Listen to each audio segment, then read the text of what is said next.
Yeah, that's a good question, Ben. And right now we're just going to absorb that with a bunch of different people until we get after the draft, and then we'll look at we have some really good candidates internally, and then we'll look at some external candidates to fill that role in. But big shoes to fill, but we'll be excited to do that.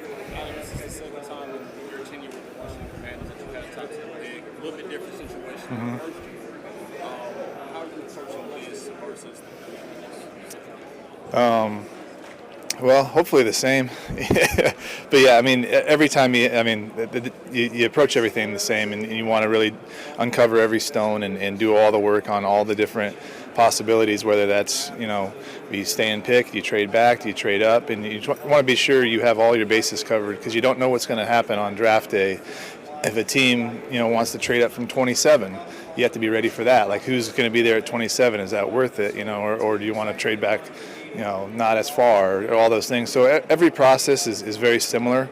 We want to make sure you cover all your bases, know everybody in the draft, not just the guys that are in the top 7 or whatever, because you never know what's going to happen. So, but we're working really hard. Our college staff's been grinding since it's really August in the summer. So we have a great kind of setup right now, and we're just getting into that after we get into free agency, really digging into the draft. But those guys have been doing work all year, so we'll be ready to go. Kind of when you're evaluating the edge position, what are some of the main traits you're looking for? And at the same time, how much is kind of the short arm versus long arm? Yeah, I think, answer the first question, evaluating the edge, just guys that, fit your scheme and your profile. And we have a new scheme this year with Durante, and so, but I think a lot of that stuff carries over. If you're a really good pass rusher, you're always gonna, pass rush is gonna weigh more than run defense, especially the way this league is. But ideally you want Myles Garrett, that's who you want, but there's only one of those guys walking on the face of the earth. So, but a lot of those same traits, right? And long, fast, explosive, can turn the corner, can finish, all those things. In terms of guys with shorter arms, and there's a few in this draft that are really, really good players, it's, arm length is, I can go into days on this arm length thing, because every time you measure somebody's arm, it could be 30, 31, 32, 33, just depending on who measures it. So you get a pretty good idea of how long their arms are with that, but you really, how well they play with whatever length they have.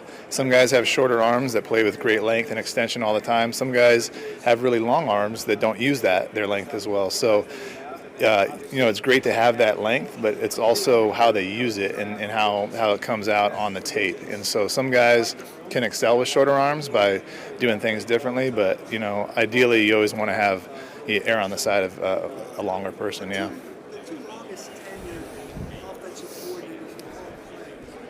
Going into their second year, how do teams build any kind of continuity and confidence in the organization with what's going on at all? He's a guy that I love coming out. Yeah, I think it's hard, but I think that's just this league, and we had 10 head coaching changes, so there's just always going to be turnover and volatility just based on the way this league is built and run, and a lot of teams have done really well. Like, you look at the Patriots, they got to the Super Bowl this year with a new coordinator, albeit a really experienced and good one. So it just matters, how quickly you can implement that. And so, when you do that, what's your plan? Like, how are you building that for success with the players that you have, starting as soon as you hire them? How are they building the installs? How are they teaching it? And how quickly can the players learn and adapt and excel in it? So, yeah, sure, it's hard. It really is. But, that's our jobs. As a follow-up to that, Jaden is still pretty young. What considerations do you take into that OC decision when you're dealing with a quarterback who's still within his first 3 years? Yeah, I think, with Jaden, all of our decisions are really in consideration of him. And this one, especially with keeping David Blau and their history for the last 2 years of working together. So that helped a lot, and that gives us a lot of confidence. They have an incredible working relationship, and David's an incredible coach. So that will help speed up the process for sure, where you don't have the getting to know kind of trust building factor. That trust is already built. So that'll really help us moving forward. But, I think that's everything, we're going to be doing is going to be with Jaden in mind. The expectations you guys are going to move on from Marshawn Lattimore. You guys made a final decision. No, we haven't made it a final decision there. There's a lot of things that go into that, and we'll still have a few more conversations, Ben. But until then, yeah, he's still on our team.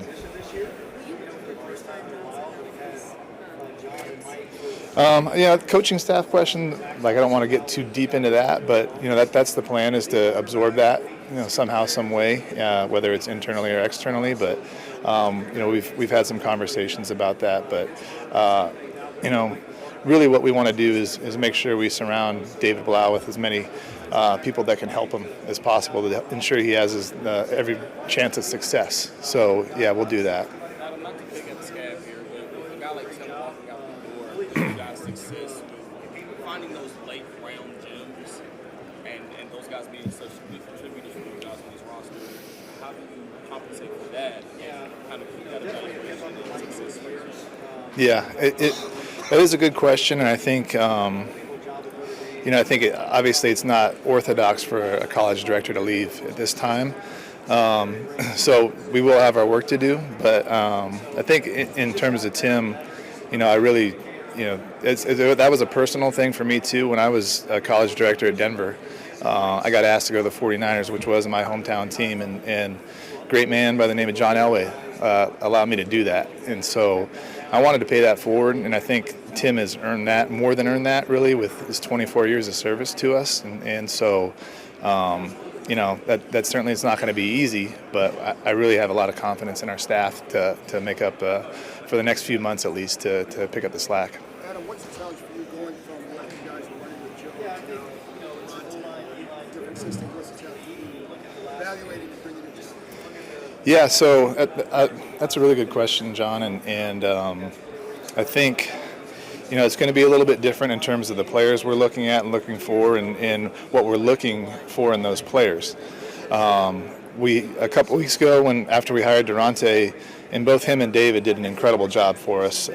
They presented to the whole football staff, their vision for offense and defense. So David went first and talked about offense, our vision, our scheme, and then got into the particular players and what we're looking for in those particular players, and they painted a great picture for us. And Durante did the same, and it was really super impressive. First of all, those guys are both really, really smart, and really, I'm really excited about them. But Durante did a great job of painting the picture of what we're looking at in this, and how the front's multiple, so it doesn't have to be, it's not just super specific, but if a guy can do multiple things, then, the versatility is probably more of a premium now. But in terms of that, they've done an incredible job painting a picture for us and giving an idea of what we need to go do to help them find those players. So, and then now that's our job to go find them. Adam, you've talked about how important Larry Tunsil is. Yeah.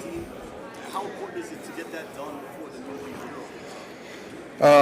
I don't want to put a timeline on it, JP, but it is really important for us, and we've been having talks, and we've been having good and productive talks with Laramie and his team, and we're as motivated as ever to get that done, but I don't want to put a timeline on it. Obviously, I don't think either side wants to drag it on, but I don't think the league year is anything that's going to be a deadline of sorts.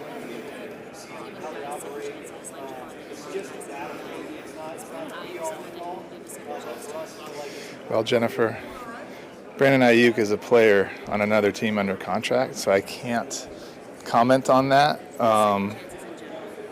Second chances, yeah. I think everybody on earth deserves a second chance, and so with Kinlaw, I mean that was an interesting one. Kinlaw earned his second chance, and really, he earned every single bit of it, and so I wouldn't kind of call his a second chance, so to speak. I think, because I had the familiarity with him and understanding the type of person and player and competitor he is, that helped factor into that decision. But I think he earned every single bit of that by the way he came back from his injuries and everything to be a really, really good player. So in terms of Brandon, love the person, but can't really comment on the player. Speaking of players who are under contract, so a couple of years ago, probably the biggest question about Jane Davis at the Combine was just an amazing player, the style of play, took a lot against the college, obviously got the year, went great. Do you think that he needs to continue to tweak the style of play and work on taking less hits? If you look at the elbow injury, it's kind of a freak play. Yeah, I think there's some of these injuries, right, for anybody are freak injuries and things that would happen to anybody.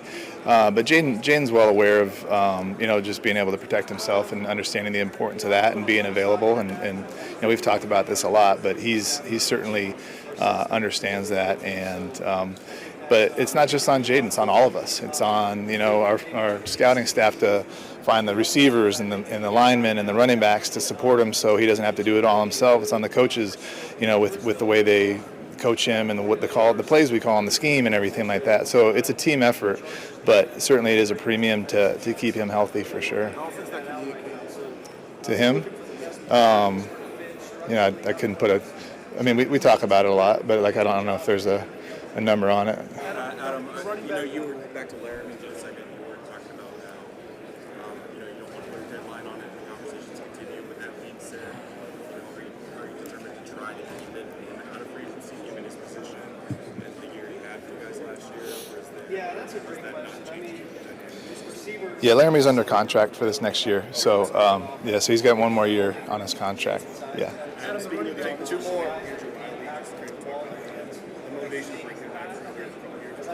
Yeah, Andrew, one, I can't say enough good things about him, the person and the player. He's what we would call a true commander in terms of his work ethic, his competitiveness. He's an elite teammate, and he's super versatile. He can line up at 4 spots, so he's super valuable. I think he's still got enough talent to start, and so he was a priority for us to bring back. And there's a number of those guys, but Andrew was at or near the top of that, and we're thrilled to have him back. And I just can't say enough good things about him. And the more of the guys like that you have, the better your team's going to be.